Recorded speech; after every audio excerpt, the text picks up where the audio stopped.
Welcome to Hardwood Classics on NBA TV. I'm Mark Fine. Tonight we feature a playoff classic where the Nets hosted the Pacers in a deciding Game 5 in the first round of the 2002 playoffs. The Nets were the top seed that season, led by Jason Kidd.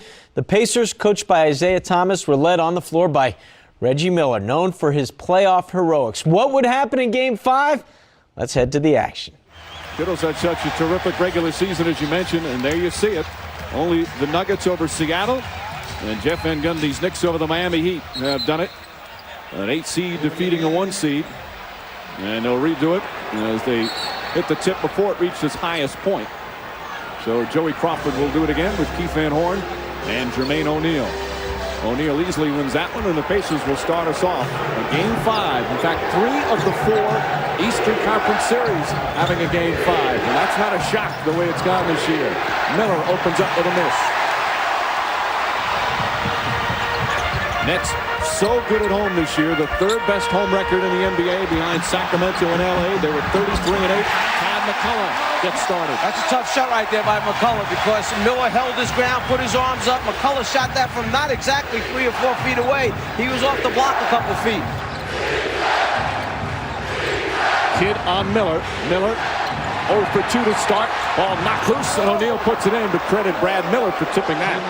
One of the reasons they have Jason Kidd playing Reggie Miller is to try to get Kerry Kittles out in the open floor before Miller can catch him on the cross match.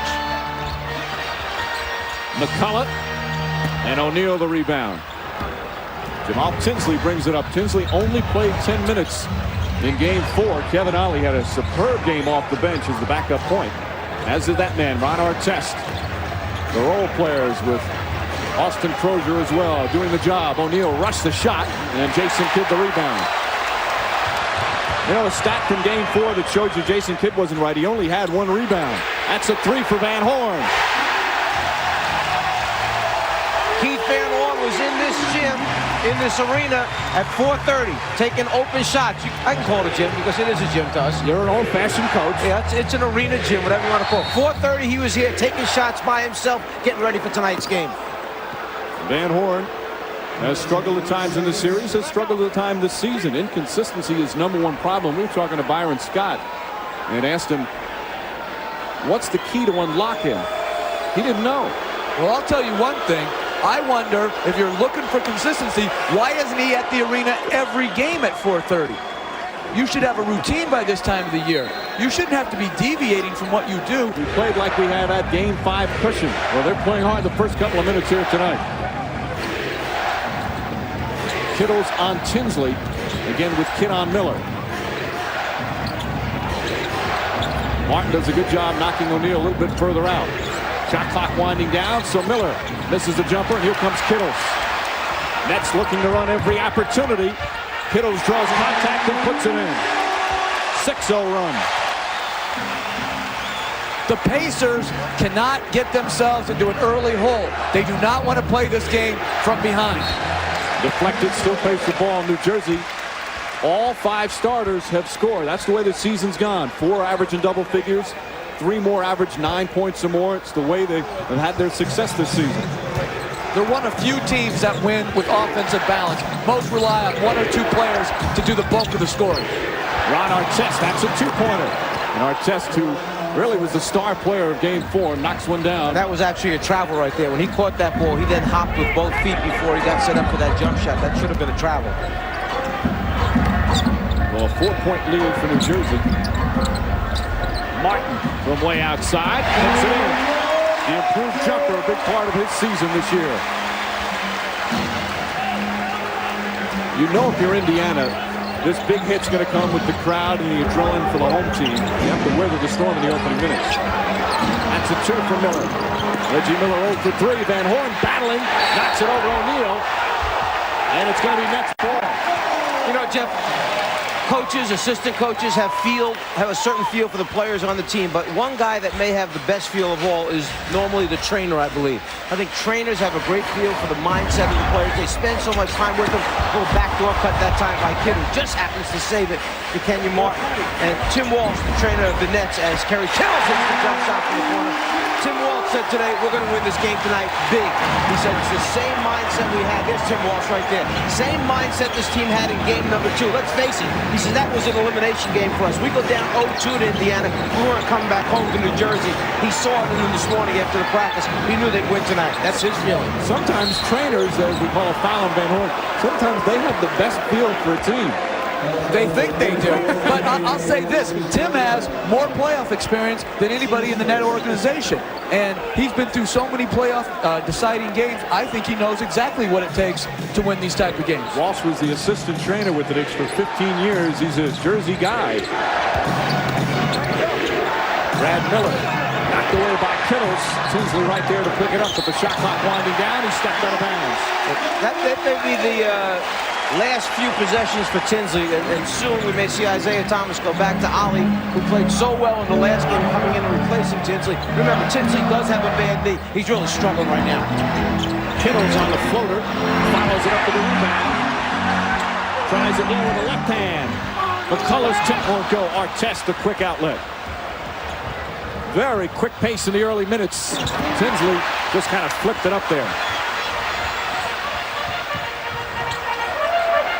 Kittles for 3. McCullough keeps it alive right to Tinsley, and Miller releases. And Reggie Miller with a slam. He looks over at Derek Stafford. He felt there was contact.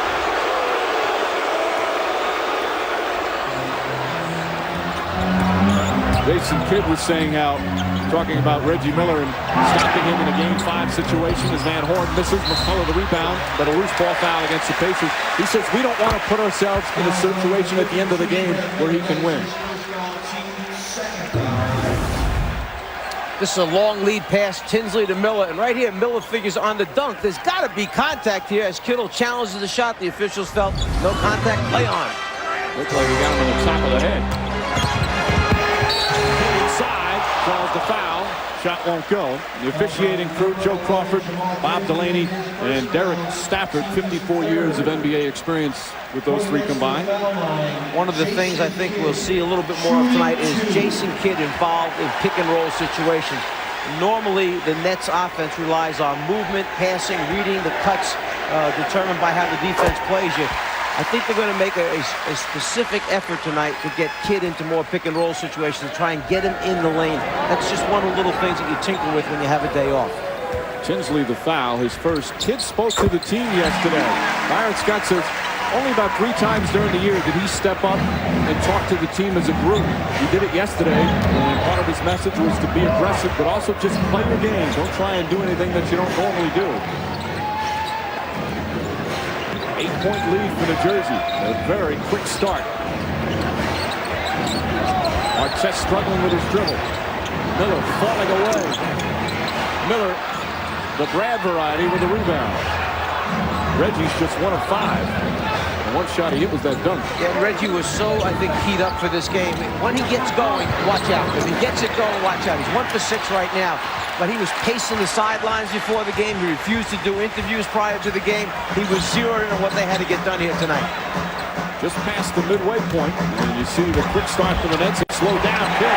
Pretty move from Jason Kidd. You can just see the difference, the bounce to a step from Game 4. It's the aggressiveness that was the adjustment. No X and O's. It's the adjustment of force and will. You see Kidd, he's not going to be denied. He puts his head down. He drives it to the... Welcome back. 21-19 lead for the Nets. And sometimes you have to find a way to get your teammate, Reggie Miller, on track. The rebounder with the basketball for the Pacers is going to outlet the ball to Kevin Ollie, who's going to start the fast break. Reggie Miller starts way down low opposite the basketball as they start their transition. Ollie has his head up. His job as the point guard is to know at all times, where is my teammate? Well, here's Miller. You know who else knows it? In transition, Jefferson saying, go get him, he's wide open. Unfortunately, nobody gets to him soon enough. Reggie Miller loves nothing more than pulling up in transition, getting a wide open 3. Now he's shooting 3 for 8 from the floor, and the concern is, does he have it going right now? Absolutely, and I think what Jefferson should have done is forgotten Artest, who was trailing the play, get to the dangerous shooter, make the play go back to Artest. Well, how many times have you heard during a game, hey, go get him. Go get him yourself if you know he's wide open. The old point defense. Miller's made more three-pointers than anyone in NBA history. That was his first one of the night. Jason Kidd misses. Kenyon Martin, the emphatic follow.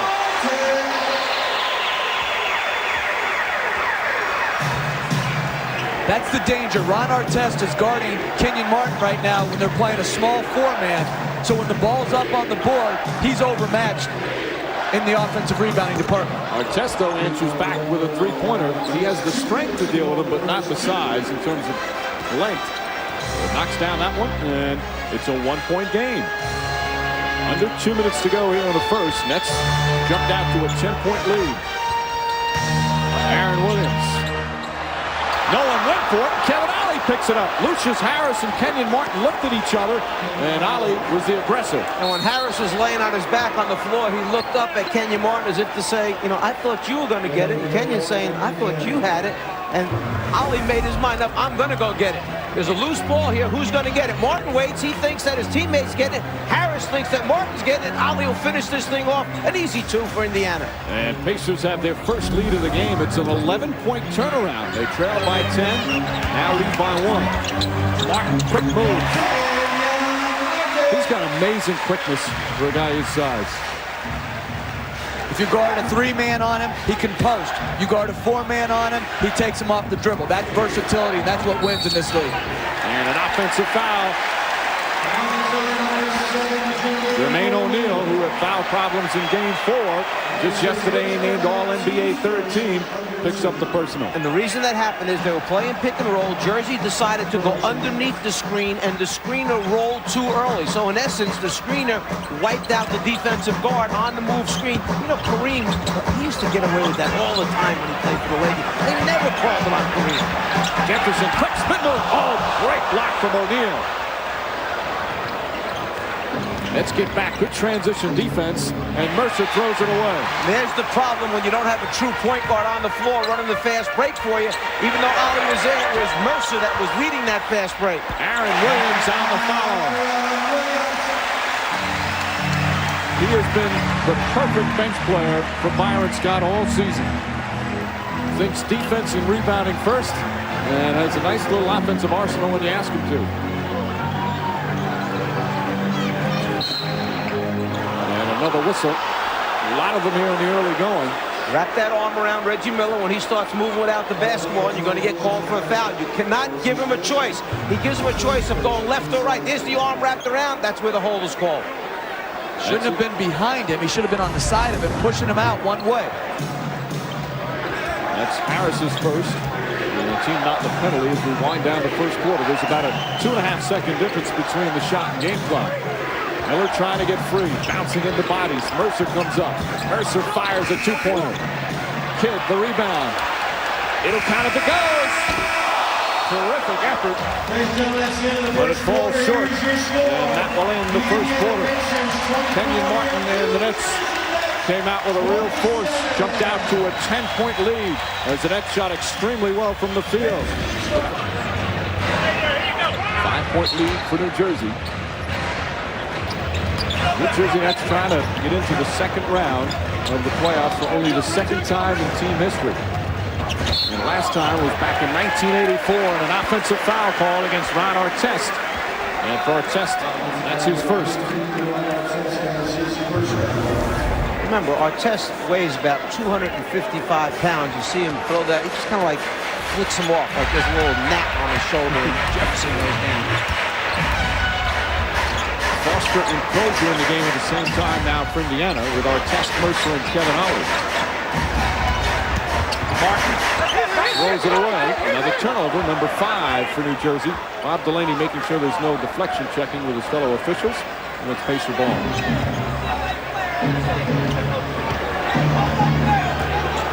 Again, Jeff Foster's got to realize Martin's a left-hand driver.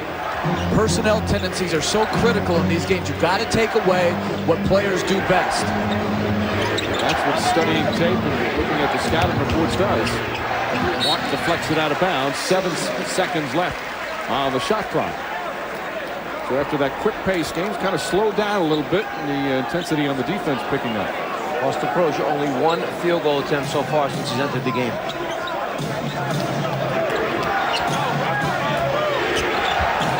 Artest gets inside, stripped the foul by Anthony Johnson. Johnson picks up his second, and the Nets with their second team foul. And they've matched up Kenyon Martin against Crozier, probably in response to him having such a good game 4. I think that's an excellent move. Make sure you don't let him out of the box early. Yeah, because after O'Neal had that huge first game in game number 1 for Indiana, they took Kenyon Martin and put him on Jermaine O'Neal, and then Jermaine had 2 very, subpar games for him. Well, obviously he's their stopper against front court defense. Ollie puts it in. Kevin Ollie, who last year didn't play big minutes for the Sixers in their playoff run, but he played important minutes. That experience in helping him here in this first round. When he came into this league, he could not make that jump shot on a consistent basis. So it's good to see someone who put so much time in it rewarded with some success. How about the shot from Lucius Harris? When Lucius Harris came in the league, he couldn't make that shot. He can shoot from outside as Mercer comes off the screen. Good open look. And Ron Mercer knocks down another. Mercer now 3 or 4 from the field. Yeah, he looks like he's got his stroke going tonight. So maybe you run a couple more things for him, see if you can get him a couple more baskets coming off screens. Mercer, remember, he averaged almost 20 points a game, granted for the Bulls last year, but he can score. And Harris puts it in. Inside and outside from Lucius Harris. Nets by 5. Harris had some big games during the course of the season for the New Jersey Nets, and he's a guy that you don't want to let him get it going because he will string him out from outside. Mercer's got it going.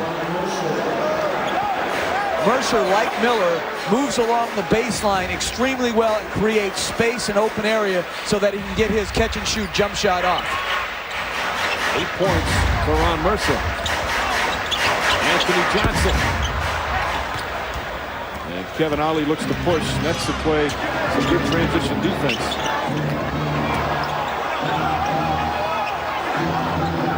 Ollie looks over to Isaiah Thomas to figure out what play. They want to go to Mercer again.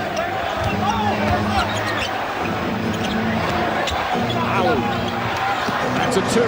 Ron Mercer, really a big spark off the bench. He has the last 6 Pacer points, and he's the first player in double figures. He's got 10. And it was so good to see because Mercer was double-teamed, so he gave the ball up like he should, and then just by Ollie driving the seam, they ran a draw and kick, and Mercer got the jump shot anyhow. Behind him, a little bit late, a little bit low. Miller did a good job, Reggie Miller, of just coming up with the basketball. Kittles with a tough shot. McCullough tries to keep it alive, but Jermaine O'Neal comes away. Final minute near the first half. Isaiah Thomas, I believe, is going to have a tough decision to make at halftime. Do you go back to Jamal Tinsley to start the second half, or do you stay with either the big backcourt or Kevin Ollie to start the second half? Tinsley's been ineffective since he's had the knee injury. Martin got it on the way up. Good second effort from O'Neal, but he doesn't get a bucket. And Kidd with 3 turnovers here in the first half. Shot clock, knowing how much time is left before halftime. You're in a tie game. Why not get the last possession, go in at halftime either with a tie or a lead if you make a shot? Absolutely. They had a semi-break, but I would still like to rather have it in a one-shot scenario. I want to remind you, coming up at halftime, it's the AT&T Halftime Report with Ernie, Kenny, Charles, and one of my all-time favorites, Walt Clyde Frazier, in the studio in Atlanta. He's an Atlanta guy, Atlanta native. So we'll hear hopefully some rhymes from Clyde in the studio at halftime. Meanwhile, this one all tied up. Game 5 in the Eastern Conference. It's also, of course, the Game 5 between Boston and Philly. That's tomorrow night. Game 5 between Detroit and Toronto. Not a surprise when you consider the way the Eastern Conference was this year. It just shows the parity. 3 Game 5s. The other series going 3-1. 1 through 8. You can't be surprised with anybody who may advance. 22.6 seconds remaining. Shot clock is turned off, so Isaiah Thomas wanting the Pistons to take the final shot.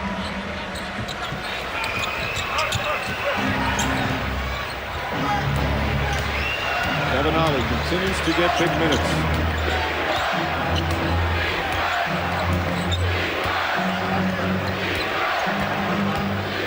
10 seconds remaining in the half. Miller trying to use some screens. Kidd is on him. Does a good job fighting over. Now he gets some room. That's a 3. And a rebound, Van Horn. Van Horn gets it off in time, but well short. And that will end the first half.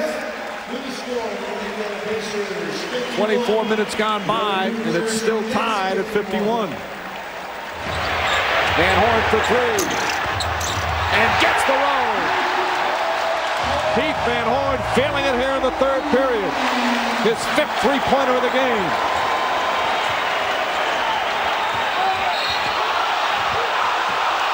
And a foul against Van Horn, who gets hit with a technical foul. An unlikely reaction from Keith Van Horn. Foul number 44, Keith Van Horn is his third.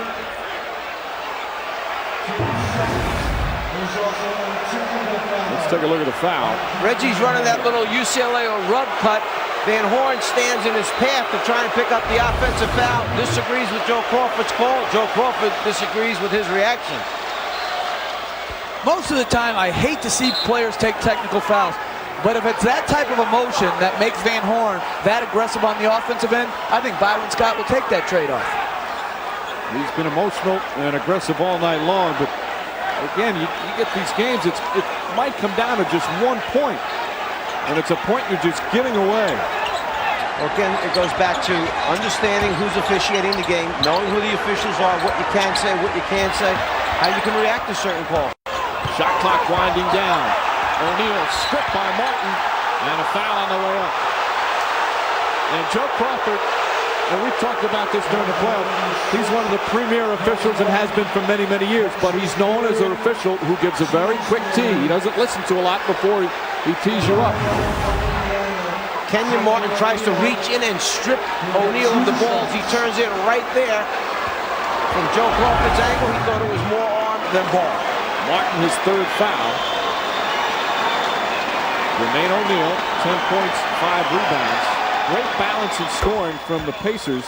You have Mercer with 14, Miller with 13, Brad Miller and Ron Artest with 12, and now O'Neal with 11. That's terrific balance. It is, and that's really what the Nets have been known for throughout the year. Tonight, they're getting the scoring primarily from Van Horn, and the Pacers are getting the balance. And the Pacers perfect from the free throw line, 10 for 10. Game is tied again, just under 5 minutes remaining in the third. Indiana is shooting 57% from the field. O'Neal deflects and comes up with a steal. Again, the Nets do a good job at transition.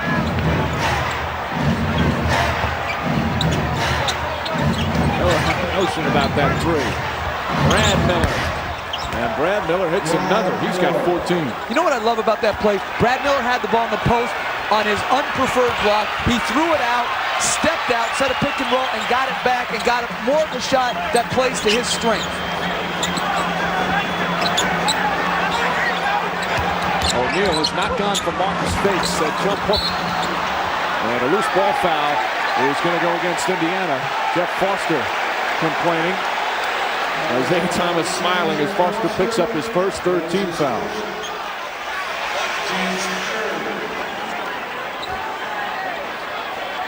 It hasn't been an overly physical game so far, but starting to pick up the slack a little bit in that department. And now foul call again. It's against Brad Miller. That's his 3rd and the 14th foul. I was almost tempted to say at the beginning of the second half that the first half kind of moved quickly, moved along. There weren't a lot of stoppages in play.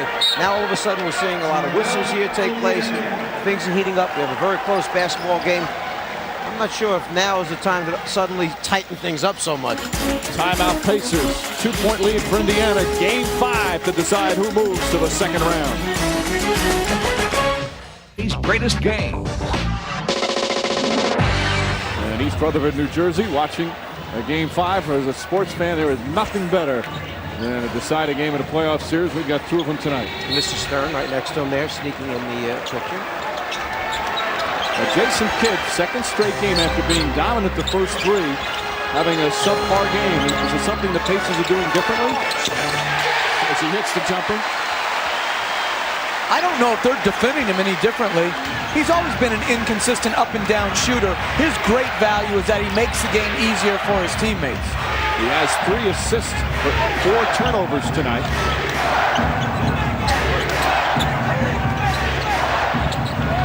Shot clock winding down. Kittle's on Brad Miller, who wanted to take advantage of the height advantage and took a bad shot. Kidd, good aggressive move inside. And a rebound, a jump ball. Aaron Williams getting involved with Brad Miller and Kenyon Martin as well. And Williams will jump it up with Brad Miller.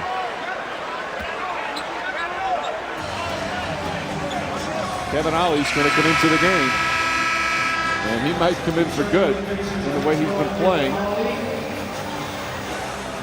Played most of the second half in game 4. No, he's not going to come in. He didn't get to the scores table in time. So we'll have to wait for the next whistle.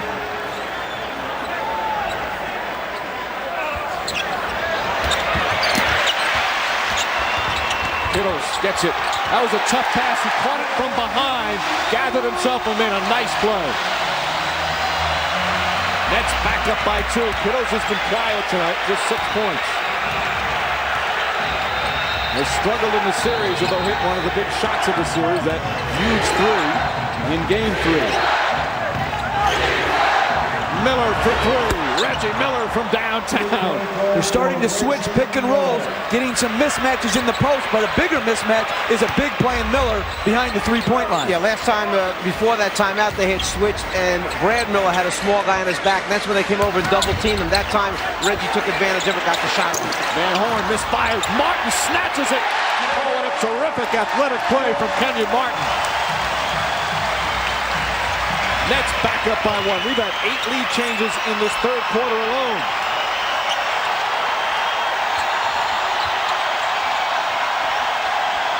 Ron Mercer. And Kidd goes flying in for the rebound. Here come the Nets. Kittles for 3. And Miller grabs it. That's how to get out of that three-point line. Ailman's got called for a violation. Well, it was the big 3 by Kittles in game number 3, or else this series would be over already. You'd have Indiana moving on to the next round. Under 2 minutes to go in this third quarter. O'Neal one-on-one with Kenyon Martin. O'Neal spinning. Tough shot, and he knocks it down. Almost predetermines what he's going to do, Jermaine O'Neal. He'll get better at that as he matures and gets more playing time and opportunities. But he decides he's going. He pretty much knows what his move is going to be, it seems like. Martin. Again, the jump hook. That is his go-to move. I'm going to say it once more. Left driver, left to right spin. You've got to take away what people do best. Mercer. Nice feed inside to Foster and a foul call against Keith Van Horn. That's 4 on Van Horn. You have to give Indiana credit because of the hustle play, the attempt at the hustle play in the backcourt by the Nets. Pacers had 5-on-4 advantage. They didn't pull it out and let New Jersey get back on defense. They advanced it at him, took advantage, and now Foster gets to go to the foul line. Foster just 1 of 5 from the line in the series. Free throws are going to be used in this one. He's only a 55% free throw shooter for his career. But he's always struggled at the line. That one perfect. I want to remind you, NBA playoffs continue tomorrow night on TNT. Game 5 of the Sixers and the Celtics from the Fleet Center in Boston, followed by Game 5 of the Sonics and the Spurs from San Antonio. Coverage beginning at 7 p.m. Eastern. 2 Game 5s tonight, 2 Game 5s tomorrow. It's going to be interesting right here. Isaiah Thomas is now going to match up with the smaller unit of New Jersey because of Van Horn's 4 fouls. Jefferson came in. Now they're going to bring in Bender to match up so they can play small. So Bender comes in for the first time tonight. A minute left here in this third quarter. Jonathan Bender has played sparingly in this series. Foster 1 of 2. Tie game, final minute, third quarter. Deciding game, opening round playoff series. Kittles on the follow. Williams keeps it alive. Both teams battling and Brad Miller comes away. Let's winning the rebounding numbers 32-23.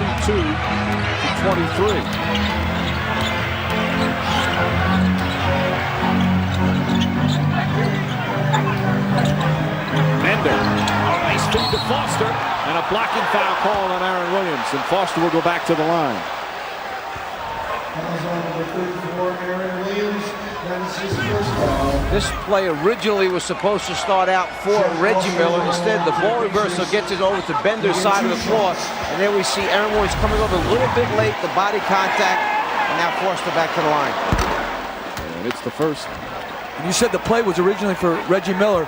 Kittles, that was the best job I've seen him in the last 2 games, defending him off those single-double screening type actions. He got in good position to start, and then he trailed him off extremely hard. Well, Foster, a bad free throw shooter, hits 3 of 4 here in the final minute of the third. And Indiana back up by 2. Shot clock and game clock almost identical. Miller almost got a piece of that. Ollie fighting off. Jason Kidd wants to post up. Can't get him the ball. Good defense from Ollie. Jefferson, nice drive. Final seconds. Miller. Foster at the buzzer. Well short. And that will end the third quarter. Keith Van Horn has come alive for the New Jersey Nets. He struggled much of this series, but a huge third quarter and a playoff career high 25. Kevin Ollie in the game with Brad Miller, Austin Crozier, Reggie Miller, and Jonathan Bender. Crozier the big game 4 has Harris on him.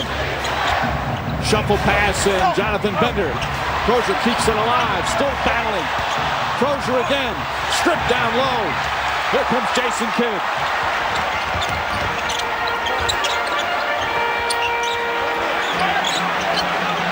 Martin, and a foul on Crozier. First team foul, 3rd on Crozier. I think Jonathan Bender's minutes will be very limited in this 4th quarter, and I'm not sure Jason Kidd will take a rest the entire second half. Ron Artest sitting right now with 4 fouls, and Jason Kidd misses the jumper. Miller the rebound. Kidd just 3 of 10 from the field. A couple of shots here for Reggie Miller from Indiana right now. Seems to have a good feel right now for what's going on if you can just get a clean look.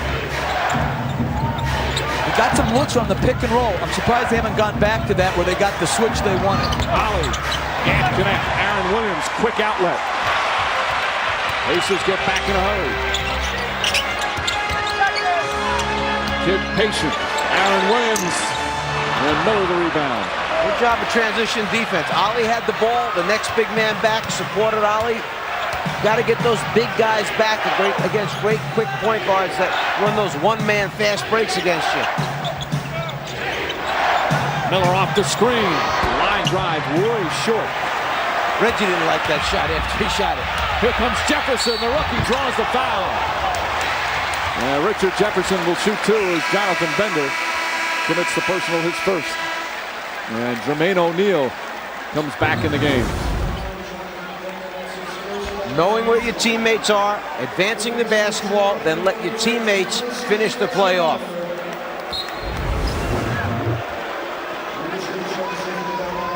The leadership of Jason Kidd so important. And see down the stretch. 2 free throws for Jefferson. When you look at Jason Kidd, right or wrong, he's going to be judged and critiqued on how far they go. Kind of like Kevin Garnett in Minnesota. Kidd has had 5 series, playoff series with Phoenix. Only got out of the first round once, and that's because it was against the Spurs who didn't have Tim Duncan. So a lot of people are going to judge him on just how his team does. And it's an important game for him. I'm not one of those. He took a team from 26 to 52 wins with some help. He needs help here tonight to get him out of the first round. I don't agree with that assessment. Jermaine O'Neal backs one in. It's almost like stuff I'm hearing about Kevin Garnett in Minnesota. Like, well, he just doesn't get Minnesota into the second round. Well, his supporting cast isn't the same as some of the other teams, and some of the matchups they've gotten in the first round. Nobody would move on to the second round. Kidd flips it up there. Last year, the Nets won 26 games. The most important thing that Kidd has done, besides the victories, he's changed the image of this franchise. And a ball kicked, so the shot clock will remain at 16. Changed the attitude of his teammates. Guys who had been in this organization that didn't believe that they could win here in New Jersey. He walked in from day one and said, we will be in the playoffs this year. Keith Van Horn says what impressed him most about Kidd on the first day, he called everybody, including the rookies, by their first name on the first day of practice as Harris strips it. Van Horn said right away, the first second he comes in and he does that, a simple gesture like that, they knew he was the leader. And Van Horn has certainly responded to him tonight with 25, but he's currently on the bench. I think we're going to see Jonathan Bender sit down pretty soon, because really, since he's come in the game right now, he has not had very much productivity. Jefferson misses. Brad Miller, the rebound. I think we'll see Artest back soon. I think we'll see Mercer. I think we'll see Van Horn. You got to go with your main guys right now. Crozier drives on Jefferson. Offensive foul. I think Bob Delaney, the lead official, was going to call a block, but Derek Stafford blew his whistle and strongly called the charge. Let's take a look at the play. See if Jefferson gets his feet there in time before there's contact. I'd say he's sliding in underneath them and should not have been. Welcome back to the NBA's greatest game. You know, Mike, our partner here, Mr. Van Gundy, since he's been doing the broadcast, he has had so many great observations, so many things that he wants to change in this league. So we've been keeping little notes on this. Let me see some of the things that there should be no flops. All right, we have the no blood rule, replays. Don't wear the same suit twice. You know, we really didn't have to go there again. I thought I could trick you with the new shirt and tie combo, but you being the fashion police was right on top of that. Even your brother noticed it, okay? When your brother calls from Miami and says something, you know you're in trouble. 22 calls about the two-suit comment. We'll call them Van Gundy issues. Kidd. And Mercer got a piece of it. And Jason Kidd will shoot two. Mercer's second foul. Pacers already with 3 team fouls, and there's 8:47 remaining in the fourth. And they should add one more. I like the technical foul at running and distracting from the bench. Yes, I have to agree with that. That was very good. Big call by Bob Delaney. I wonder if they have talked about that in the league office, because it happens in many, many games. I wonder if it's going to now be a regular call, or if this was just Bob Delaney reacting on his own. Well, Tinsley, who you saw sitting on the bench, he was responsible. He was so demonstrative, you couldn't certainly ignore it the way he came out. But I think you might be right, and I agree 100%. That's something that should be called. And I would say if that's the case, Jeff, that they have been notified by the league office to look for it, I think it would be a result of that Laker-Portland game, because it was right there, 2 guys jumping up off the bench trying to distract Robert Horry. Shot clock again, winding down. Artest gets it to Kevin Ollie. Artest not going to get it off in time. Yes, he will. But Harris takes it down. That was very close to the shot clock expiring.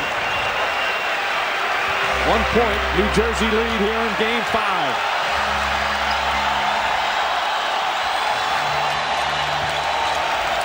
Van Horn has Artest draped all over him. Martin, Kenyon Martin, big shot. He's got 22. As Artest and Van Horn get tangled up. I love that Bob Delaney didn't do the double foul. It would have been both players, Van Horn and Artest, 5th foul. Understanding the magnitude of the game, Bob Delaney lets it go. O'Neal and a foul on Aaron Williams. It's only the first team foul against the Nets and the second on Aaron Williams, and Reggie Miller comes in. Ollie will sit down. Reggie Miller returns. Miller hearing the boos as he does in every visiting arena. I would rather, if I was the coach, to hear no boos for him. He seems to get excited by booing. Jason Kidd with the steal.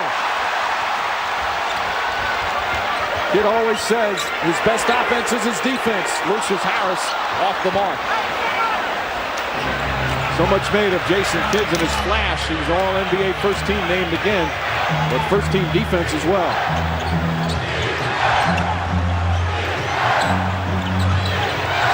Miller throws it away. Excellent switch by the Nets defensively. They went back to the play that Jeff said that had been successful for them, the pick and roll using Reggie Miller, but they switched out and Miller had committed in the air, really had nowhere to go with the basketball. That's why we always say take 2 dribbles off a pick and roll instead of 1. Isaiah Thomas having a conversation with his young all-star Jermaine O'Neal. Pacers 5 turnovers already here in the 4th. Nets by 3 in game 5. With Byron Scott, interesting enough, asking Jason Kidd and Kerry Kittles, could you name any of the guys on that team? And Jason Kidd said, how about Bernard King? I said, close, he never got Albert. I said, how about a guy in your own gym? They said Eddie Jordan. So not a team that was very popular or well-known. Mike? Thanks, Steve. Nets coach Byron Scott was a rookie when the Lakers were the Lakers when they won that title. Kenyon Martin was 6 years old when they won that series. Again, the only playoff series the New Jersey Nets have won in the NBA. Oh, and a shot from Kidd. And Mike Fratello was 50. 5-point lead for the Nets. This is the largest lead by either team in the second half. I think this series right here could be a turning point for Indiana. They need a basket desperately to settle this thing back down. You may see New Jersey go on a run here. Foster for 3. Way off the mark. Not the guy, if you're Indiana, you want shooting the 3.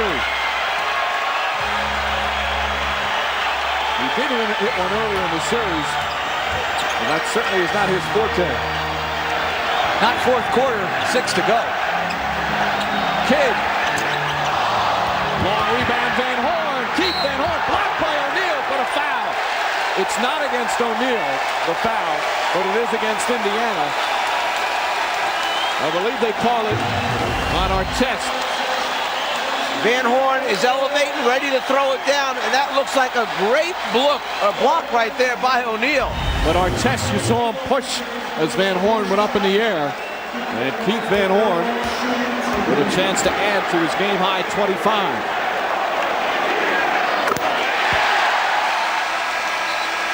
Kevin Ollie back in the game. Foster will sit.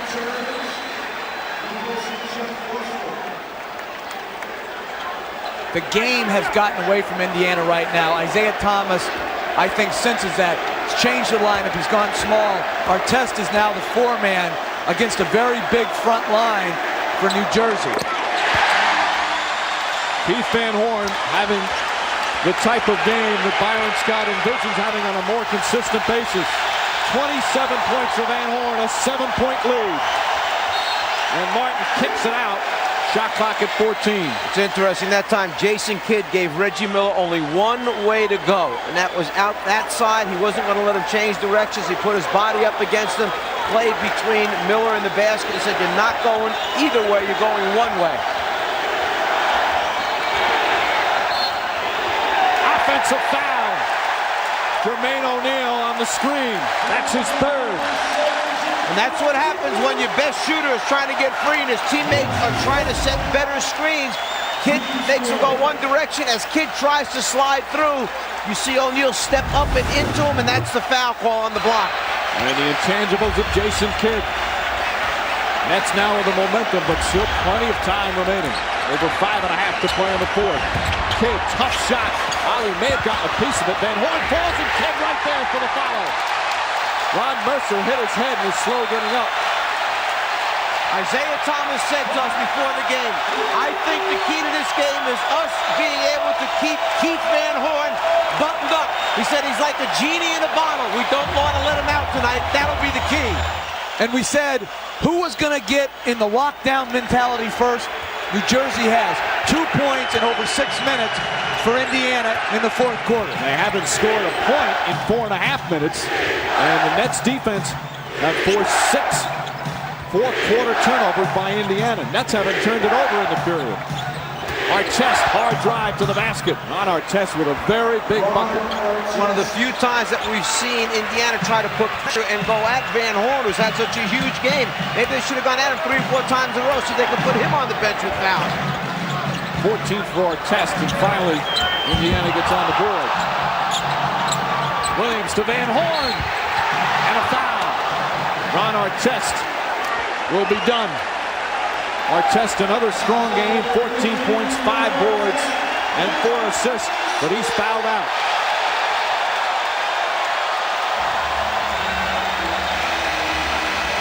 The New York native enjoying playing near his home that he's done for the evening, and Keith Van Horn with 27 points will shoot 2.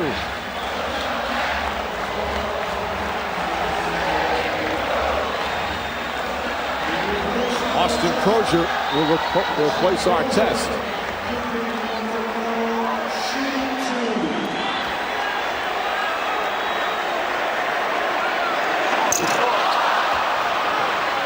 Van Horn badly misses on the first.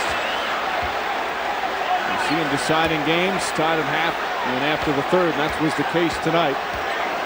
3 times. We'll see who emerges victorious in this one. Van Horn misses 2 free throws. Free throws going to be so big down the stretch. He's had a marvelous game. One of his rare mistakes tonight.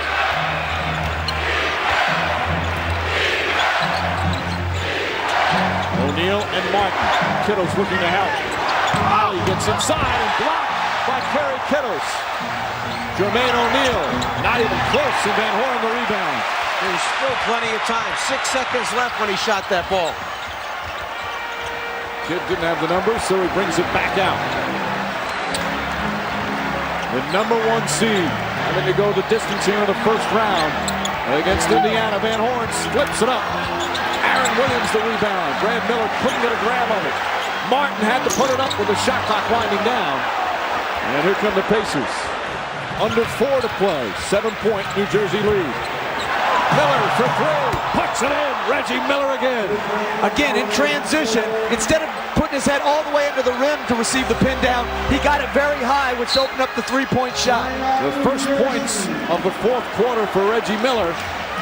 But he still has 3:45 to try some more heroics. The #8 seed, the Pacers, trying for the upset, hanging in there. A major factor right now. Indiana has already gone over the limit for fouls, so every time they foul New Jersey, they'll be shooting at a bonus situation. Jersey only with 1 personal foul here as Jason Kidd hits the jump shot. Kidd with 8 points here in this 4th quarter. He's found a perfect time to come alive offensively.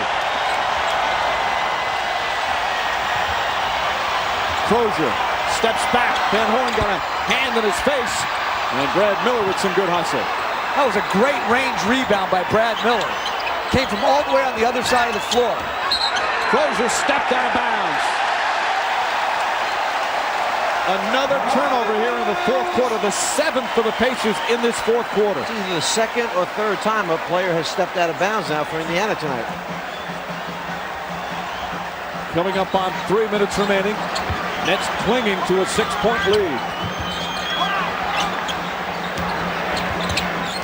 Van Horn for 3. Way off, and Brad Miller the rebound. Reversing roles. They put Kittle out on the point and brought Jason Kidd off the screen down. Pacers still very much alive. Kevin Ollie, hard to the glass, blocked for the foul.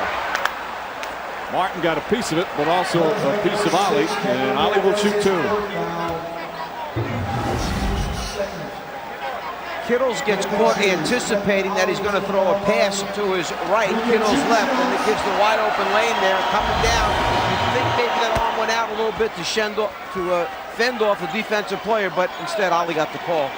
Ollie has now made his last 23 free throws in a row. His last 18 in the regular season, 5 for 5 in this series.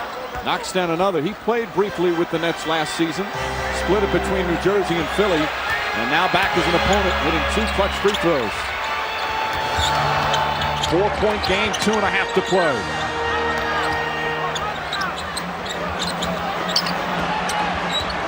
Van Horn against Crozier. 2 strong, and O'Neal the rebound. Pacers trying to become just the 3rd 8 seed to eliminate the #1 seed. O'Neal backing in against Martin.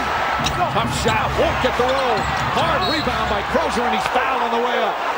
Austin Crozier will shoot 2 huge free throws.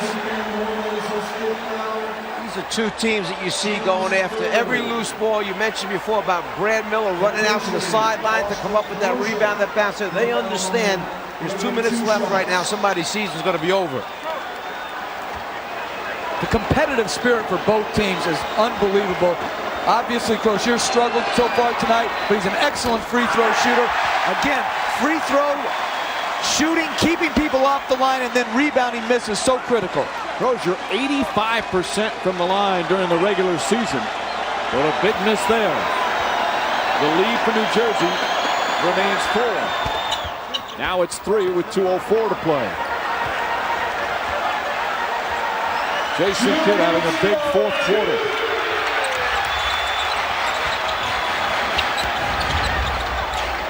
Ollie in pursuit. Martin makes his move. Bumped by O'Neal. Feed to Kittles. Aaron Williams wide open. And Brad Miller hauls in the rebound. His 13th rebound of the game. Pacers down 3 with a minute and a half to play. Miller. There was a collective sigh right there. And O'Neal fouled, trying to back in. Jason Kidd was guarding him on a switch. And Jermaine O'Neal draws the foul. And for the New Jersey Nets, just their 14th foul. This is because Martin switched out on Reggie Miller. You got Kidd playing behind O'Neal. O'Neal was going straight to the basket that time. So instead, the reach around foul by Kidd. On that last play, the fear of Miller's 3 caused the Nets to switch out Kenyon Martin to prevent the 3, and it left the point guard guarding a third-team All-NBA player in Jermaine O'Neal. It just shows you the fear teams have for Reggie Miller and his late-game three-point shooting. Remember, only 1:20-second timeout remaining for Indiana. When they got in that last huddle, Reggie Miller tried to change it to a 20 and keep the full, but the officials said, no, too late. O'Neal.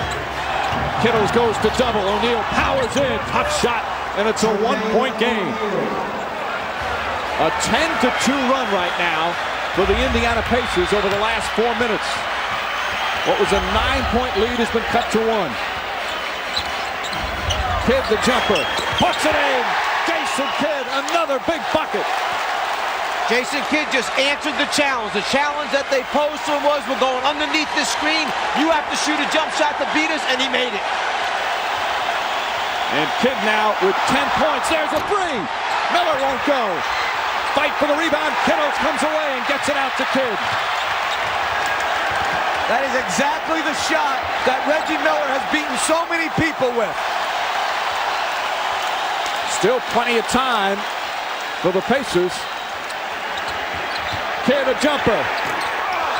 Crozier the rebound. Quick outlet. Half minute remaining. And Isaiah Thomas will use his final timeout. It's a 20-second timeout with 26.4 seconds remaining in the game. 20 left on the shot clock. And Indiana will have the ball. First, let's go back and take a look at the challenge that they posed to Kidd. Watch the defensive player, Ollie, go underneath the screen. Kidd has to stop, pull up, and get the look. They only have a little space before O'Neal shows, but he makes it. Now here's Reggie. Jason loses his footing. That's about as wide open as he's going to be and about as dangerous as you could ask for if you're New Jersey, but Miller misses the shot. Jason Kidd cannot cheat those screens. He's got to stay attached to him. Run him into the help. Make him put it on the floor. Jeff, let me ask you. They had 1:20-second timeout, which they just used up. They had a transition opportunity right there, Indiana. Instead, once Miller got over, he called for the timeout. Would you let him go and transition down 3, or do you want that timeout right there? Well, I think he's much more dangerous and much more likely to get a quality shot off in transition, but they may feel a little bit uneasy with Kevin Ollie, who just came in the trade 2 months ago, getting what they wanted. Now, because they're out of timeouts, do they have to go for the 3 now? No. But all the strategy must have been explained then in this last timeout, because that's it. Miller coming off the screen. Van Horn switches.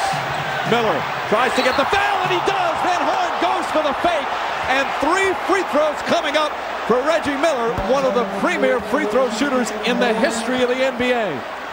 You know when there's a great shooter, you switch on to him. The idea is to stop him from catching the basketball. Here comes Van Horn. There's the switch out. He switches out late. Make him go back door. 2's not going to beat you. But why would you leave your feet in this situation? Go straight up, make him shoot it over the top of you. You got him way back behind the three-point line. What a smart player Reggie Miller is. the shot fake off the dribble pickup is very difficult to keep your discipline and stay down, especially late in the game. More players should use that move. Miller 19 of 21 from the line in this series. Van Horn is fouled out. How about the pressure of these free throws for Reggie Miller? He always embraces these type of situations. And now Myron Scott will call timeout. 18.7 seconds remaining here in game 5. Reggie Miller, 2 free throw conference all season long, the #1 seed in the playoffs. I'm going to watch Reggie Miller take 2 more free throws with a chance to tie this game with 18.7 seconds remaining. In his 11 previous years of being in the playoff, Reggie Miller has taken 713 free throw attempts, not counting this series. He's 20 for 22 in this series now. He's shooting 90% from the foul line. His former teammate, Byron Scott, icing him. He probably doesn't think it's going to work, but the net players on the last free throw have to make sure they don't lose concentration because of his great free throw shooting ability and block out. Oh, Miller missing the free throw, and the crowd delirious. 2-point game, making a 1-point game. Again, the Pacers out of timeouts. So you got to foul immediately now. They're going to take their timeout. Byron Scott decides whether he wants to take the ball on the baseline or take it up over the half-court line. Obviously, if you could pick your poison, you want the ball to go into a certain guy's hands, maybe a poor free throw shooter or a rookie like Jefferson, and try to foul him, but it doesn't always work that way. You take the foul quickly, and then in the timeout, I'm sure that Isaiah mentioned to him, realize how much time is left and what the score is, because whether we're down 2 or 3 makes a big difference on what we're going for when we come back down. They have no timeouts left. They got to keep the ball out of Kidd's hands. Make someone else prove that they're a clutch performer. Kidd gets it right away, and Kevin Ollie fouls him right away. Jason Kidd from the free throw line tonight is a perfect 7 for 7. That was absolutely too easy with 18 seconds in your season to get the ball in. Just too easy. Kidd in the series over 80%. This season 81%. 2 big free throws here, but even if he makes both, it's still only a 3-point lead with 17.3 remaining. Plenty of time for the Pacers, but they are without timeouts. Amazing how an entire season can come down to who makes free throws. And you asked the question earlier, why was he brought here? This is why he was brought here. This 4th quarter is his time. He has the last 7 New Jersey points, 11 of his 22 here in this 4th quarter. 2 clutch free throws from Jason Kidd. 3-point game. Now do you foul and make sure they don't take a 3? If it gets down below 8, I'm foul. I am going to foul. I'm not letting Reggie Miller get a shot. Kevin Ollie goes in and misses a 2-pointer. Rebound and a foul. Jefferson grabbed it, and he'll shoot free throws with 5.1 remaining. Ollie made a good play. He saw that the outside passes were covered to the perimeter for a 3, so he saw the clear lane. Reggie Miller had changed directions along the baseline. Kittles is lost for sure. Now he's got the rookie on him, Jefferson. Reggie following the ball, hoping that it might take a long bounce. And you know he was running right back behind the 3-point line if it bounced long to him. Jefferson, 2 big free throws for the rookie. And not even close. Still a 3-point game. This is the crucial one to make it a 4-point game with 5.1 remaining. If he misses, by the time they get to half court, they must foul. They cannot risk it. Misses both. O'Neal the rebound. Kevin Ollie brings it up. Throws it across. Miller for 3. Oh! He backed it in! He backed it in! And the game is tied. We're going to overtime. You have to foul in that situation. Now the officials are concurring. Bob Delaney signaled yes. Joe Crawford now saying, with the other official checking it, and they say yes, it beat the buzzer. And Reggie Miller does it again. Kevin Ollie looked for no one other than his teammate, Reggie Miller. Let's take a listen. And again, a key, listen for the buzzer.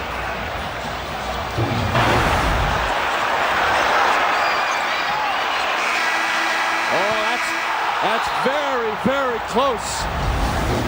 It's such a tough call when it's that close. Again, instant replay. Bring it back. I agree, but the loudness of the crowd makes it almost impossible. Right. The place was just in an uproar. The ball is in his hand. The red light, to me, the red light is on behind the backboard, which means right there, the game should be over. If you're taking a look, this is what they follow. That red light, there's the zeros up on top. It's already over. The ball's in Miller's hands. When the official makes a call in this instance, they try and get in the right position where they can see the release of the ball and that red light. It's very hard. You almost have to be in a perfect spot. So very often the official listens to the buzzer. That's the best way where you can watch the release of the ball and hear it. You're not watching two things simultaneously. And listening on the buzzer in that one, it appeared that the ball may have still been in his hand. If you rely on the buzzer, that is so hard to do. The crowd is, they're so loud. How can you possibly do it? And then the official is not in the perfect spot to look at the red light going off. We just saw Commissioner Stern. He has mentioned that they are going to look at instant replay and if it has a place in our game. And I think it certainly has a place in our game in last shot situations. I don't like it that a team can work so hard like New Jersey, officials working hard, and then not have the tool of modern technology. This is no statement against the quality of officials. These are the best officials we have here. But as Miller turns and banks this thing off the glass, there is a split-second difference between when it was out of his hands versus when the red light came on and the clock was at 0-0. Bob Delaney's in his 15th year in the league. He's worked a lot of big games. He's one of the better officials. It's a tough call. It appeared that the ball may have still been in his hands. It's an impossible call when it's that close. They can't be sure if they were right or wrong. Derek Stafford, the third official, he was also one of the officials in that Baron Davis game that just happened last week when Charlotte and Orlando played. You must be saying, what am I getting involved in? But Jersey's got to gather themselves here. It's over. They've got to move on. They've got to regain the momentum. O'Neal misses, and here comes Kidd. 5-minute overtime. The game 5 coming to an extra period. Jason Kidd had a sensational fourth quarter. But again, the Nets decided not to foul in those final seconds. Instead gave Miller the chance for that three. That's a 2 from Kidd. And Brad Miller the rebound. Artest was fouled out. Van Horn fouled out. There's role players on the floor that are not used to these situations, like Richard Jefferson, who missed the 2 free throws. Miller, the floater. Reggie Miller puts it in. And the Pacers get the first points of the overtime. Ron Artest is fouled out, but cheering on his teammates. Do you see a lessening of energy by New Jersey coming out? Suddenly there's a drop-off, a little disappointment because they can't believe anybody's going to make that kind of shot. But it's important right now they regain their focus, just like Charlotte did to win their game as Williams jumps in with that jump hook. Baron Davis got that team together after the shot was taken away from him that would have won that game. Instead, they regrouped in overtime, went on to win the game big. And Aaron Williams, a journeyman, a role player, but a big role player for the Nets, ties it up. Miller trying to draw another foul, flips it up, does not get the roll. Martin battles a rebound and a reaching foul called on Jermaine O'Neal. In the overtime, it's the 4th team foul, sends you to the free throw line with a penalty. I think a great substitution by Byron Scott to get Lucius Harris in the game. More experience, better perimeter shooter. The New Jersey Nets had a 9-point lead with 5.5 to go in regulation, and now we're in the extra period.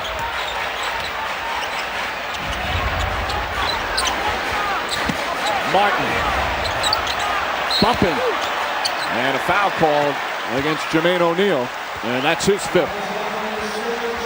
2nd team foul against the Pacers.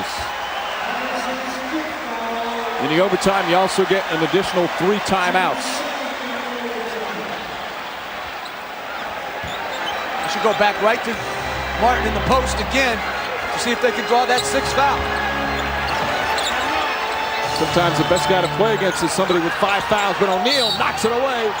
The last touch by O'Neal, however, only 3 seconds remaining on the shot clock. O'Neal had pushed him so far off the block, almost came up with the steal. Only 3 seconds remaining here on the shot clock. Was that possession by O'Neal when he batted it off? Kidd has to put it up. And Mercer the rebound. Under 3 minutes to play in OT. care whether you call Reggie Miller or Mercer the small forward here, but they've gone now with a lineup of Ali, who they like for the ball handling, Mercer and Miller, who can make shots for them. Mercer fires and puts it in. Ron Mercer with a big game, 16, and for the first time in the series, the team has reached the 100-point mark, and they needed overtime to do it. They're looking to attack Kerry Kittles defensively. The Pacer bench, once again, has played very big. Martin on the pull-up, rushed it. Brad Miller, good boxing out with his 15th rebound. You can see that time Jermaine O'Neal took away that left drive by Martin. He made him go right, took one dribble, pulled up and shot that jumper. They're just going to straight isolations against Kerry Kittles. He's got to take the challenge. Miller right back to Mercer. Here comes Mercer. Inside, tough shot, no, offensive foul. Mercer picks up his third, and he's shaken up on the play. As Mercer turns the corner on Kittles, the next net coming over on the defensive rotation is Jason Kidd, who just gets his feet planted outside the restricted area. Huge defensive play from Jason Kidd. That's down 2 with the ball. NBA's greatest game. They've gone to overtime in the deciding 5th game. Reggie Miller, the huge 3 to tie it at the end of regulation. Can the Pacers become just the 3rd, 8th seed to knock off a #1 seed? All those intangible things you talk about, character of people, the will to survive, understanding that this is it. You're going home or you're going to go on to the next round. All those small things show up in these kinds of situations. Martin again with that quick shot, and he gets the roll. We're tied again. 24 for Kenyon Martin. The crowd's been on its feet most of the overtime. Miller for 3. Bang! Reggie Miller again. And the Pacers up by 3 with a minute and a half remaining.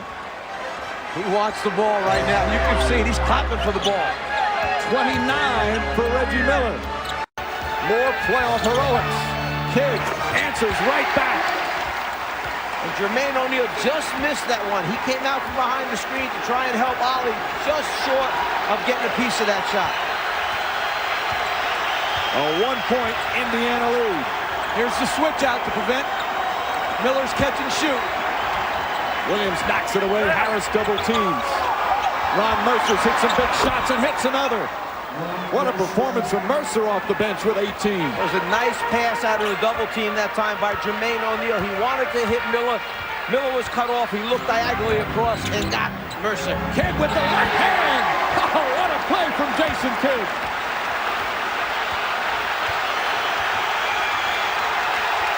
Final minute. Game 5. 1-point game. Kidd's got to stay attached. Kevin Ollie on the pull-up. Way short. And Kenyon Martin able to grab it. And a foul on Brad Miller. His momentum pushed him in. For the Pacers, only their 3rd team foul, so no penalty yet.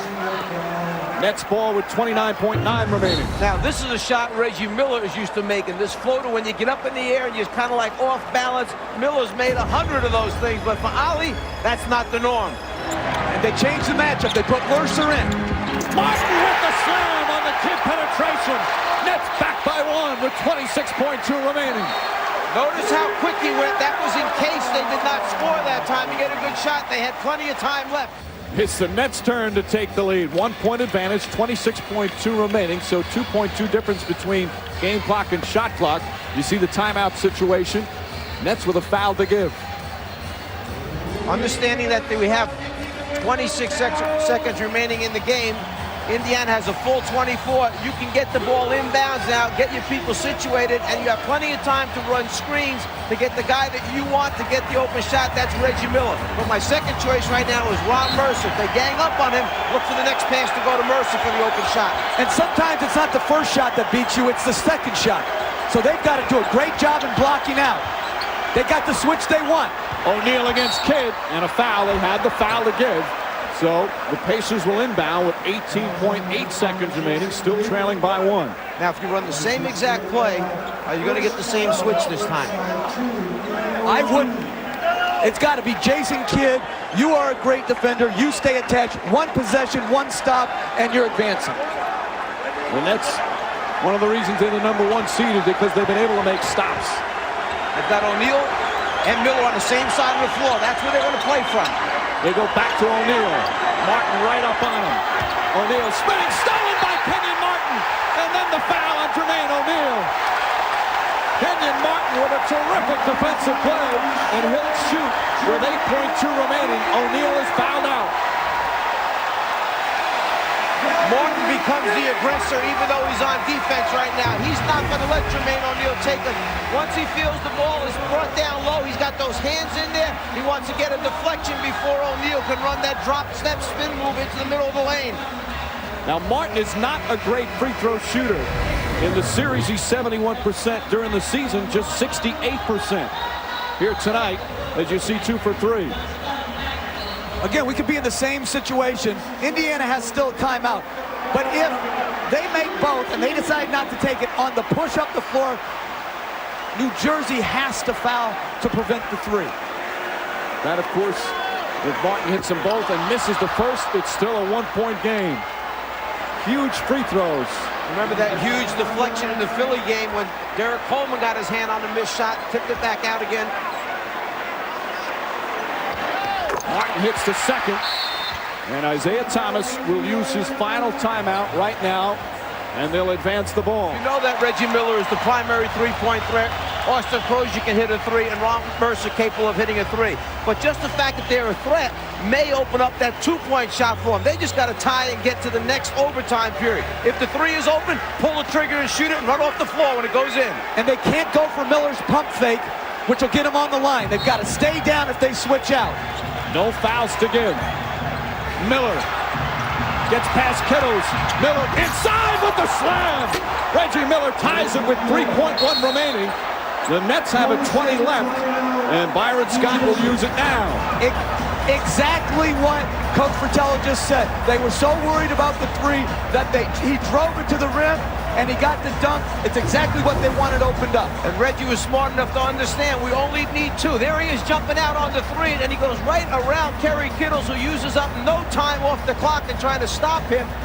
That's the threat of Reggie Miller. They're switching out on him. Don't let him get started on a 3, but play defense for goodness sakes instead of giving him a clear path to the basket. And the Nets grateful for the new rule this year. There used to be a 20-second timeout. You could not advance the ball. Now you can. And they'll get it in their front court by the 28-foot line with 3.1 remaining. Plenty to get off a quality shot. Ollie back in the game on Kidd. He's got to keep him in front and make him shoot the ball over the top.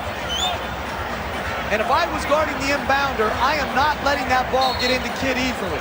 So you play on the top of the inbound on his right hand and force him to throw it to the corner. You tell him, he says they seem to want to bring Kidd out to the top all the time. Neither team with timeouts remaining. And both teams in the penalty. Martin to Kidd. Kidd makes his drive, puts it up. No good. Double overtime.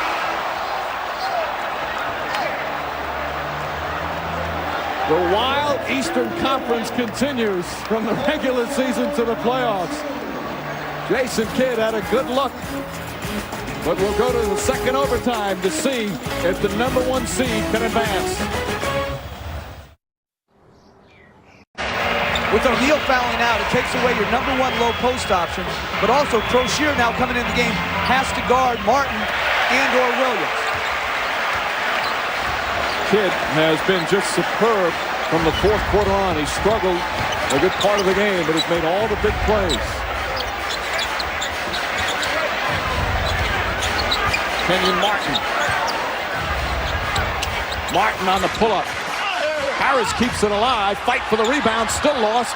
And Crozier comes away. As long as Crozier keeps fighting Martin that way and makes him come out 10, 12 feet off the low block area, you can live with that. Miller hit the big 3 at the end of regulation that may have come after the buzzer, but it sent it into the first overtime. Mercer, quick shot. Rebound knocked loose. Last touch by Kidd. Pacer ball.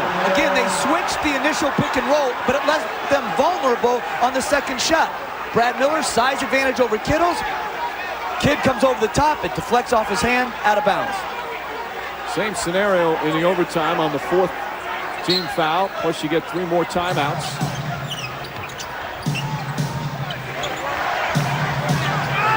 Mercer trying to take Kittles off the screen. Martin switches. Crozier has kills on him. Crozier backs in. Draws some contact. Kevin Ollie hesitant to shoot at first. Crowd wanted to travel, but Harris gets the rebound. It's interesting. Here comes Kittles. Draws the foul and one. Bad foul from Mercer. And Kittles with a chance for a three-point play. That's bad transition defense. You should never give up a layup like that in this particular situation. And it was interesting to see the hesitation in Ollie. In game 4, he didn't. He shot it freely. Here, Kittles touch foul. You got to put the guy on the line for 2 free throws there. There can't be any touch fouls going down the stretch of these games. I didn't know who Ron Mercer thought was going to pick him up running down the floor. Ron Mercer was running down the center of the floor, and you had Kittles out in the right lane. You got to push out and find him.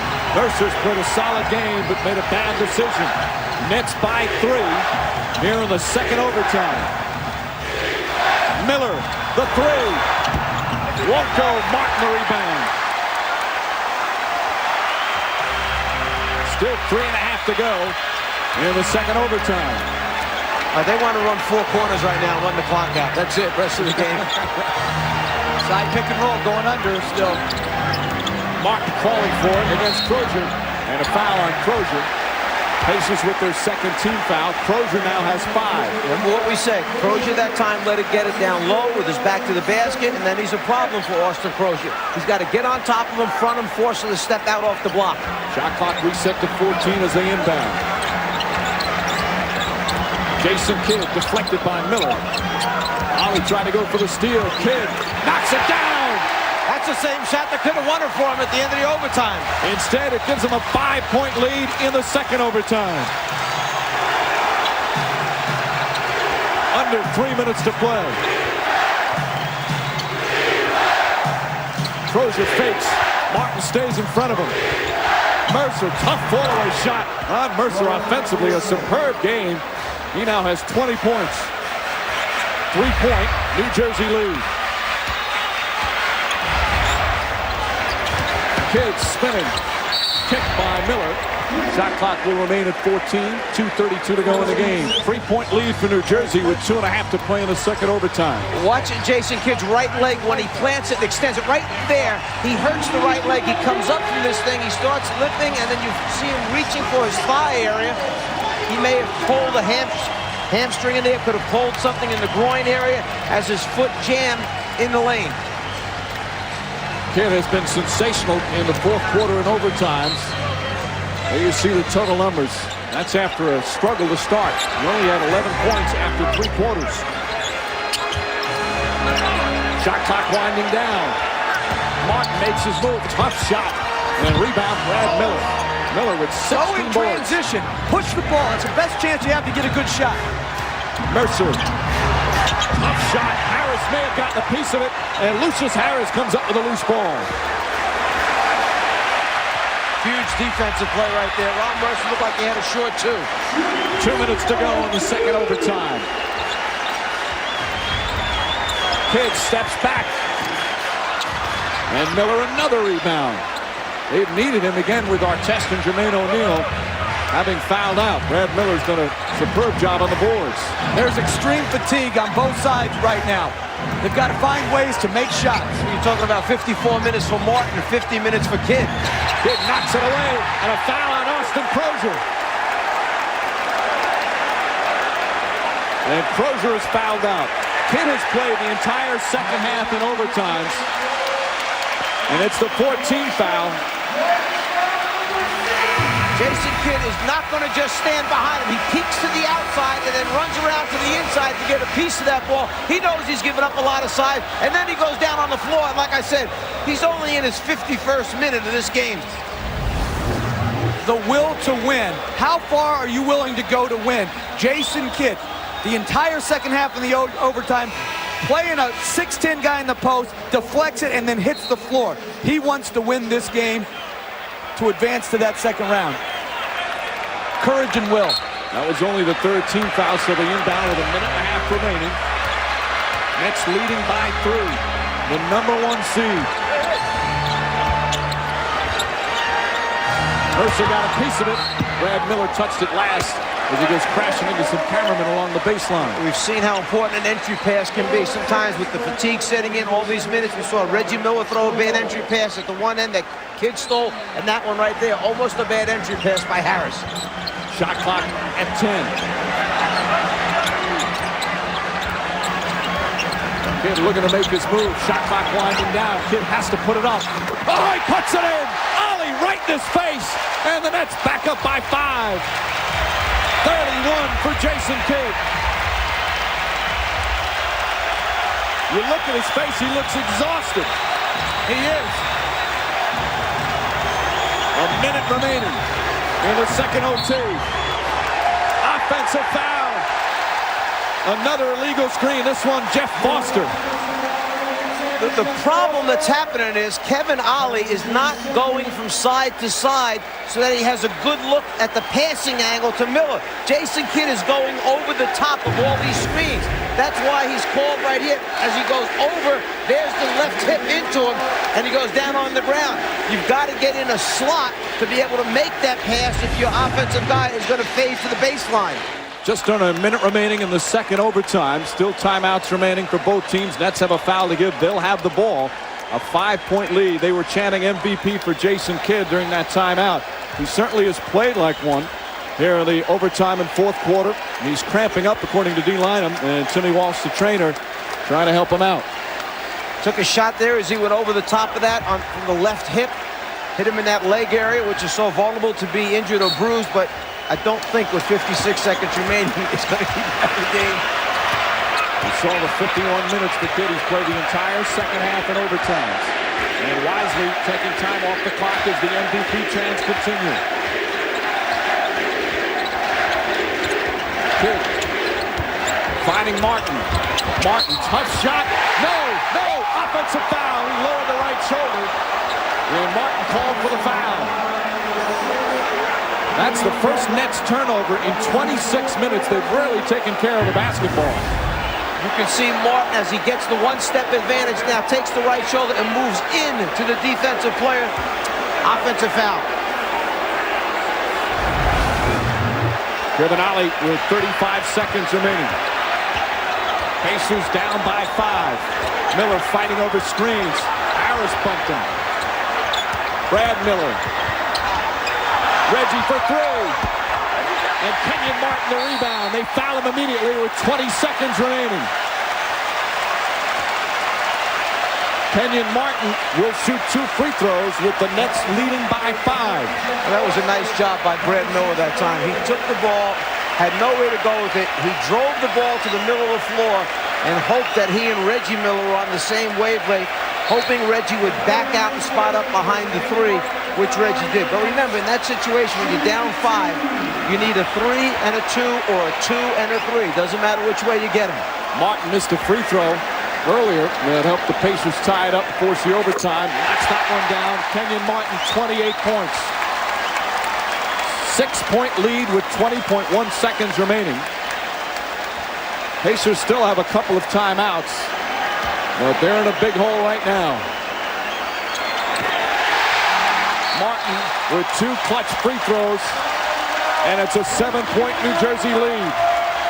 The Nets right now with a comfortable 7-point lead with 20.1 seconds remaining in the second overtime. I say comfortable, but Reggie Miller has worked some miracles before. Of course, against the Knicks, had that 8 points and 8.9 seconds in the 95 playoffs. But it would be some kind of miracle finish if he could pull this one out. Well, in that game that you just spoke about, we lost concentration. Quick 3, couldn't get the ball in. Another quick 3, and then the untold story is we got fouled because Sam Mitchell thought they were still down, and we missed 2 free throws. Then we fouled Miller, and he made the free throws. Nets, by the way, have a foul to give. And they still have 1 timeout left. Kevin Ollie drives. Williams all over him, taking a lot of time. He stepped out of bounds. And that may do it. 7-point lead, 15.2 remaining.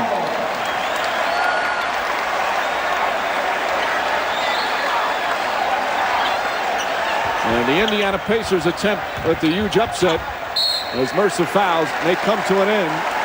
Lucius Harris was 2-2, although I don't know if you can say huge upset in any Eastern Conference playoff series this year. Mercer his 5th foul. 14.1 remaining. And Kidd's still bothered by the cramp. What a performance he's put on in the 4th quarter and overtimes. The Nets hold on. They'll face the Charlotte Hornets starting game 1 here Sunday.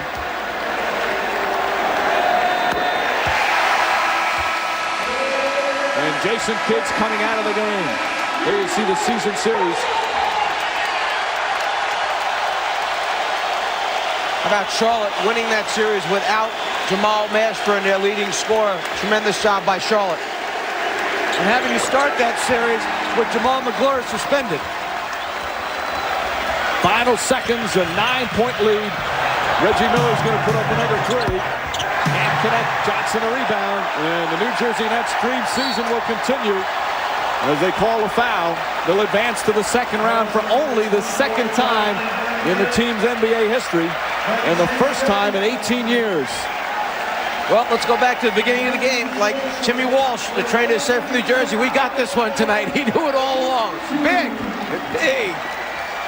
Indiana Pacers played a great series. They took them to the limit and nearly pulled off a 2nd upset.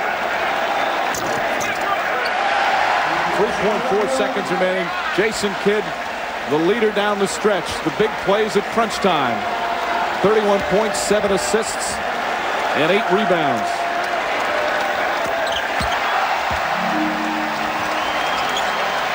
They needed double overtime to do it, but the #1 seed advances to the 2nd round.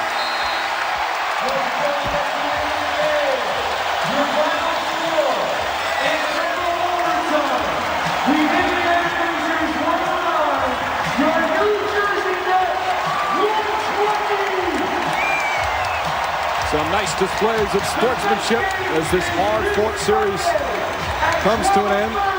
That first playoff series, they defeated defending champion 76ers in the 1st round, lost in the 2nd round to Milwaukee. This time, these current Nets will play the Charlotte Hornets in the 2nd round. Jason Kidd, a spectacular performance, and he's with D. Lynam. Yes, he is. He's getting a lot of congratulations from a lot of people, including Reggie Miller. Jason, I know you're exhausted. The hopes of an entire franchise rested on your shoulders in a double overtime elimination game. I don't know, just what went through your mind time and again as this one seemed like it might slip away? Well, Reggie's, anytime Reggie is involved, he's always going to make the big shot. And I was like, man, I hope we're not like the Knicks, because he always comes back to bite them. But, it was a great game on both teams. Nobody gave up. We just fought, and we got lucky and won tonight. I know yesterday that you had talked to your teammates and challenged yourself as well to come out with a different kind of intensity than Game 4. How proud to see the Keith Van Horns, the Kenyons, and all of them rise to that occasion. They were the ones that carried us today. Kenyon and Keith came out huge tonight and showed the world that he can play at a high level. And we're going to need him throughout the series to help us advance. And, we got a tough opponent coming in Charlotte. They're playing extremely well, so we got to get ready for them. I once asked you where the will to win comes from. You look like you were struggling physically. Are you all right, or is it just you were leaving it all out on the court? Well, chasing Reggie is no fun, and I can see why Kerry gets tired. But, my body started to cramp up at the end. But it was do or die. I can rest, rest of the summer. But I just didn't want my teammates and us to give up.